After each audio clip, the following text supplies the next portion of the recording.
بسم اللہ الرحمن الرحیم۔ شروع اللہ کا نام لے کر جو بڑا مہربان نہایت رحم والا ہے۔ الف لام را، یہ ایک پر نور کتاب ہے، اس کو ہم نے تم پر اس لیے نازل کیا ہے کہ تم لوگوں کو اندھیروں سے نکال کر روشنی کی طرف لے جاؤ، یعنی ان کے پروردگار کے حکم سے عزت والے خوبیوں والے مالک کے راستے کی طرف، یعنی اس اللہ کے راستے کی طرف کہ جو کچھ آسمانوں اور زمین میں ہے سب اسی کا ہے۔ اور ان کافروں کے لیے عذاب شدید کی وجہ سے تباہی اور بربادی مقدر ہے، جو آخرت کے مقابلے میں دنیاوی زندگی کو پسند کرتے اور لوگوں کو اللہ کے راستے سے روکتے اور اس میں کجی چاہتے ہیں۔ یہ لوگ بڑے دور کی گمراہی میں ہیں، اور ہم نے کوئی پیغمبر نہیں بھیجا مگر وہ اپنی قوم کی زبان بولتا تھا تاکہ انہیں احکام الہی کھول کھول کر بتا دے۔ پھر اللہ جسے چاہتا ہے گمراہ رہنے دیتا ہے اور جسے چاہتا ہے ہدایت دیتا ہے، اور وہ غالب ہے، حکمت والا ہے۔ اور ہم نے موسیٰ کو اپنی نشانیاں دے کر بھیجا کہ اپنی قوم کو تاریکیوں سے نکال کر روشنی میں لے جاؤ اور ان کو اللہ کے دن یاد دلاؤ، اور اس میں ان لوگوں کے لیے جو صابر و شاکر ہیں نشانیاں ہیں۔ اور جب موسیٰ نے اپنی قوم سے کہا کہ اللہ نے جو تم پر مہربانیاں کی ہیں ان کو یاد کرو، جبکہ اس نے تم کو فرعون کی قوم سے رہائی بخشی، وہ لوگ تمہیں برے برے عذاب دیتے تھے اور تمہارے بیٹوں کو مار ڈالتے تھے اور تمہاری لڑکیوں کو زندہ رہنے دیتے تھے، اور اس میں تمہارے پروردگار کی طرف سے بڑی آزمائش تھی۔ اور جب تمہارے پروردگار نے تم کو آگاہ کیا کہ اگر شکر کرو گے تو میں تمہیں زیادہ دوں گا، اور اگر ناشکری کرو گے تو یاد رکھو کہ میرا عذاب بھی سخت ہے۔ اور موسیٰ نے صاف صاف کہہ دیا کہ اگر تم اور جتنے اور لوگ زمین میں ہیں سب کے سب ناشکری کرو تو بھی اللہ بے نیاز ہے، قابل تعریف ہے۔ بھلا تم کو ان لوگوں کے حالات کی خبر نہیں پہنچی جو تم سے پہلے تھے، یعنی نوح اور عاد اور سمود کی قوم اور جو ان کے بعد تھے، جن کا علم اللہ کے سوا کسی کو نہیں۔ جب ان کے پاس ان کے پیغمبر نشانیاں لے کر آئے تو انہوں نے اپنے ہاتھ ان کے منہوں پر رکھ دیے کہ خاموش رہو، اور کہنے لگے کہ ہم تو تمہاری رسالت کو تسلیم نہیں کرتے، اور جس چیز کی طرف تم ہمیں بلاتے ہو ہم کو اس میں بھاری شک ہے۔ ان کے پیغمبروں نے کہا کیا تم کو اللہ کے بارے میں شک ہے جو آسمانوں اور زمین کا پیدا کرنے والا ہے؟ وہ تمہیں اس لیے بلاتا ہے کہ تمہارے گناہ بخشے اور ایک مدت مقرر تک تم کو مہلت دے۔ وہ بولے کہ تم تو ہمارے ہی جیسے آدمی ہو، تمہارا یہ منشا ہے کہ جن چیزوں کو ہمارے بڑے پوجتے رہے ہیں ان کے پوجنے سے تم ہمیں روک دو، تو اچھا کوئی کھلی دلیل لاؤ، یعنی معجزہ دکھاؤ۔ پیغمبروں نے ان سے کہا کہ ہاں ہم تمہارے ہی جیسے آدمی ہیں، لیکن اللہ اپنے بندوں میں سے جس پر چاہتا ہے نبوت کا احسان کرتا ہے، اور ہمارے اختیار کی بات نہیں کہ ہم اللہ کے حکم کے بغیر تم کو تمہاری فرمائش کے مطابق معجزہ دکھائیں۔ اور اللہ ہی پر مومنوں کو تو بھروسہ رکھنا چاہیے، اور ہم کیوں اللہ پر بھروسہ نہ رکھیں حالانکہ اس نے ہم کو ہمارے دین کے سیدھے رستے بتائے ہیں، اور جو تکلیفیں تم ہم کو دیتے ہو اس پر ہم صبر کریں گے، اور اہل توکل کو تو اللہ ہی پر بھروسہ رکھنا چاہیے۔ اور جو کافر تھے انہوں نے اپنے پیغمبروں سے کہا کہ یا تو ہم تم کو اپنے ملک سے باہر نکال دیں گے یا تم ہمارے مذہب میں واپس آ جاؤ۔ پس ان کے پروردگار نے ان کی طرف وحی بھیجی کہ ہم ظالموں کو ہلاک کر دیں گے اور ان کے بعد تم کو اس زمین میں آباد کر دیں گے۔ یہ اس شخص کے لیے ہے جو قیامت کے روز میرے سامنے کھڑے ہونے سے ڈرے اور میرے عذاب سے خوف کرے۔ اور پیغمبروں نے اللہ سے فتح چاہی اور ہر سرکش ضدی نامراد رہ گیا۔ اس کے پیچھے دوزخ ہے اور اسے پیپ والا پانی پلایا جائے گا، وہ اس کو گھونٹ گھونٹ کر کے پیے گا اور گلے سے نہیں اتار سکے گا، اور ہر طرف سے اسے موت آ رہی ہوگی مگر وہ مرنے میں نہیں آئے گا، اور اس کے بعد سخت عذاب ہوگا۔ جن لوگوں نے اپنے پروردگار سے کفر کیا ان کے اعمال کی مثال راکھ کی سی ہے کہ آندھی کے دن اس پر زور کی ہوا چلے جو اسے اڑا لے جائے۔ اسی طرح جو کام وہ کرتے رہے ان پر ان کو کچھ قابو نہ ہوگا۔ یہی تو پرلے سرے کی گمراہی ہے کیا تم نے نہیں دیکھا کہ اللہ نے آسمانوں اور زمین کو تدبیر سے پیدا کیا ہے؟ اگر وہ چاہے تو تم کو نابود کر دے اور تمہاری جگہ نئی مخلوق پیدا کر دے، اور یہ اللہ کو کچھ بھی مشکل نہیں۔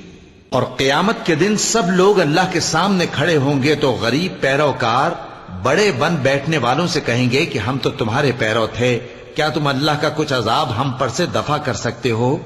وہ کہیں گے کہ اگر اللہ ہم کو ہدایت کرتا تو ہم تم کو ہدایت کرتے۔ اب ہم گھبراہٹ ظاہر کریں یا صبر کریں ہمارے حق میں برابر ہے، کوئی جگہ رہائی کی ہمارے لیے نہیں ہے۔ اور جب حساب کتاب کا کام فیصل ہو چکے گا تو شیطان کہے گا جو وعدہ اللہ نے تم سے کیا تھا وہ تو سچا تھا، اور جو وعدہ میں نے تم سے کیا تھا وہ جھوٹا تھا، اور میرا تم پر کسی طرح کا زور نہیں تھا۔ ہاں، میں نے تم کو گمراہی اور باطل کی طرف بلایا تو تم نے جلدی سے اور بے دلیل میرا کہنا مان لیا، تو آج مجھے ملامت نہ کرو، اپنے آپ ہی کو ملامت کرو۔ نہ میں تمہاری فریاد رسی کر سکتا ہوں اور نہ تم میری فریاد رسی کر سکتے ہو۔ میں اس بات سے انکار کرتا ہوں کہ تم پہلے مجھے شریک بناتے تھے۔ بے شک جو ظالم ہیں ان کے لیے درد دینے والا عذاب ہے۔ اور جو ایمان لائے اور عمل نیک کرتے رہے وہ بہشتوں میں داخل کیے جائیں گے جن کے نیچے نہریں بہہ رہی ہیں، اپنے پروردگار کے حکم سے وہ ہمیشہ ان میں رہیں گے، وہاں وہ ہر ملاقات پر ایک دوسرے کو سلام کہیں گے۔ کیا تم نے نہیں دیکھا کہ اللہ نے کلمہ طیبہ کی کیسی مثال بیان فرمائی ہے؟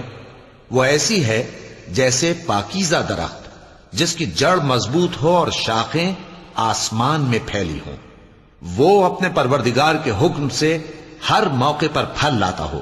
اور اللہ لوگوں کے لیے مثالیں بیان فرماتا ہے تاکہ وہ نصیحت حاصل کریں۔ اور ناپاک بات یعنی غلط عقیدے کی مثال ناپاک درخت کی سی ہے کہ وہ زمین کے اوپر ہی سے اکھیڑ کر پھینک دیا جائے، اس کو ذرا بھی قرار و ثبات نہیں۔ اللہ مومنوں کے دلوں کو صحیح اور پکی بات سے دنیا کی زندگی میں بھی مضبوط رکھتا ہے اور آخرت میں بھی رکھے گا۔ اور اللہ بے انصافوں کو گمراہ کر دیتا ہے، اور اللہ جو چاہتا ہے کرتا ہے۔ کیا تم نے ان لوگوں کو نہیں دیکھا جنہوں نے اللہ کے احسان کو ناشکری سے بدل دیا اور اپنی قوم کو تباہی کے گھر میں لا اتارا، یعنی دوزخ میں، کہ سب ناشکرے اس میں داخل ہوں گے اور وہ برا ٹھکانہ ہے۔ اور ان لوگوں نے اللہ کے شریک مقرر کیے کہ لوگوں کو اس کے رستے سے گمراہ کریں۔ کہہ دو کہ چند روز فائدے اٹھا لو، آخر کار تم کو دوزخ کی طرف لوٹ کر جانا ہے۔ اے پیغمبر، میرے مومن بندوں سے کہہ دو کہ نماز پڑھا کریں، اور اس دن کے آنے سے پیشتر جس میں نہ اعمال کا سودا ہوگا اور نہ دوستی کام آئے گی، ہمارے دیے ہوئے مال میں سے پوشیدہ اور علانیہ خرچ کرتے رہیں۔ اللہ ہی تو ہے جس نے آسمانوں اور زمین کو پیدا کیا اور آسمان سے مے برسایا، پھر اس سے تمہارے کھانے کے لیے پھل پیدا کیے اور کشتیوں اور جہازوں کو تمہارے زیر فرمان کیا تاکہ وہ سمندر میں اس کے حکم سے چلیں، اور نہروں کو بھی تمہارے زیر فرمان کیا، اور سورج اور چاند کو تمہارے لیے کام میں لگا دیا کہ دونوں دن رات ایک ڈگر پر چل رہے ہیں، اور رات اور دن کو بھی تمہاری خاطر کام میں لگا دیا، اور جو کچھ تم نے مانگا سب میں سے تم کو عنایت کیا۔ اور اگر اللہ کے احسان گننے لگو تو شمار نہ کر سکو، مگر لوگ نعمتوں کا شکر نہیں کرتے۔ کچھ شک نہیں کہ انسان بڑا بے انصاف ہے، ناشکرا ہے۔ اور جب ابراہیم نے دعا کی کہ اے میرے پروردگار، اس شہر کو لوگوں کے لیے امن کی جگہ بنا دے، اور مجھے اور میری اولاد کو اس بات سے کہ بتوں کی پرستش کرنے لگیں بچائے رکھیو۔ اے پروردگار، انہوں نے بہت سے لوگوں کو گمراہ کیا ہے، سو جس شخص نے میرا کہا مانا وہ میرا ہے، اور جس نے میری نافرمانی کی تو تو بخشنے والا ہے، مہربان ہے۔ اے پروردگار، میں نے اپنی اولاد ایک وادی میں جہاں کھیتی نہیں، تیرے عزت و ادب والے گھر کے پاس لا بسائی ہے۔ اے پروردگار، تاکہ یہ نماز پڑھیں، سو تو لوگوں کے دلوں کو ایسا کر دے کہ ان کی طرف جھکے رہیں، اور ان کو میووں سے روزی دیتے رہنا تاکہ تیرا شکر کریں۔ اے پروردگار، جو بات ہم چھپاتے اور جو ظاہر کرتے ہیں تو سب جانتا ہے، اور اللہ سے کوئی چیز مخفی نہیں، نہ زمین میں نہ آسمان میں۔ اللہ کا شکر ہے جس نے مجھ کو بڑی عمر میں اسماعیل اور اسحاق بخشے، بے شک میرا پروردگار دعا سننے والا ہے۔ اے پروردگار، مجھ کو ایسی توفیق عنایت کر کہ نماز پڑھتا رہوں اور میری اولاد کو بھی یہ توفیق بخش۔ اے پروردگار میری دعا قبول فرما۔ اے پروردگار حساب کتاب کے دن میری اور میرے ماں باپ کی اور مومنوں کی مغفرت کیجو۔ اور مومنوں یہ نہ سمجھنا کہ یہ ظالم جو کام کر رہے ہیں اللہ ان سے بے خبر ہے، وہ ان کو اس دن تک مہلت دے رہا ہے جبکہ دہشت کے سبب آنکھیں پھٹی کی پھٹی رہ جائیں گی اور لوگ سر اٹھائے ہوئے میدان قیامت کی طرف دوڑ رہے ہوں گے، ان کی نگاہیں خود اپنی طرف لوٹ نہ سکیں گی اور ان کے دل مارے خوف کے ہوا ہو رہے ہوں گے۔ اور لوگوں کو اس دن سے آگاہ کر دو جب ان پر عذاب آ جائے گا، تب ظالم لوگ کہیں گے کہ اے ہمارے پروردگار ہمیں تھوڑی سی مہلت عطا کر تاکہ ہم تیری دعوت توحید قبول کریں اور تیرے پیغمبروں کے پیچھے چلیں۔ تو جواب ملے گا کیا تم پہلے قسمیں نہیں کھایا کرتے تھے کہ تم کو اس حال سے جس میں تم ہو زوال نہیں ہوگا؟